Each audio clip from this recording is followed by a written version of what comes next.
I am still in love with my ex, I'm still in love with my ex. Are you going around saying that, with all the attendant misery and feelings of failure that come with such a statement?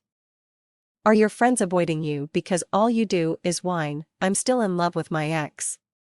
How do you get through the days and long nights when you're so miserable? Getting back together with the ex is possible, of course, depending on the details of the breakup, but there's no surefire answer for whether or not it will happen. After giving yourselves time to breathe and think, the only thing you can do is let your ex know your honest feelings, that you don't want them gone from your life and would like to have another opportunity to make things work again. Sometimes, the honesty and sincere expression of appreciation for what was lost is enough to sway the ex, that is, unless, of course, infidelity was the issue behind the breakup. Infidelity is a trust destroyer.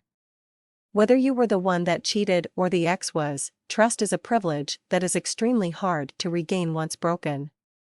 Being able to trust someone is directly related to how safe a person feels in the other's company. If there is no feeling of safety and security, then the job of rebuilding trust is a long, arduous one. Another point to consider, should the two of you attempt a rekindling of the love you once had for each other, is how to avoid the past mistakes and patterns that caused the relationship to devolve in the first place. Because you are now in a position to say, I'm still in love with my ex, does not necessarily mean either one of you learned from your hard lesson.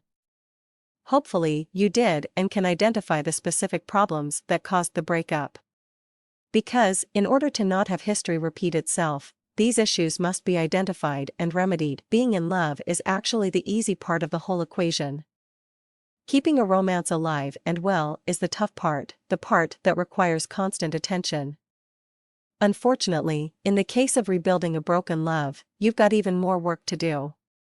What's more, it will take effort on both your parts to keep the lines of communication open, so that if a potential problem crops up, it can be dealt with before it becomes a deal breaker. Exhibiting your desire to change is not enough. You have to actually make the changes, and eventually, your ex will see that. Your actions will speak for themselves, and your ex will see that the changes are not only there, they are real and permanent. That's because you went from whining to taking positive action. Actions are one thing, but saying the correct things will help.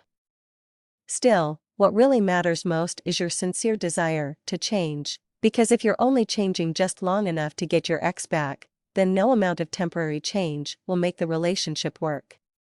If your changes are not permanent, then you are simply headed down the same path of heartache and misery. Surely, you do not want to find yourself again crying, I'm still in love with my ex.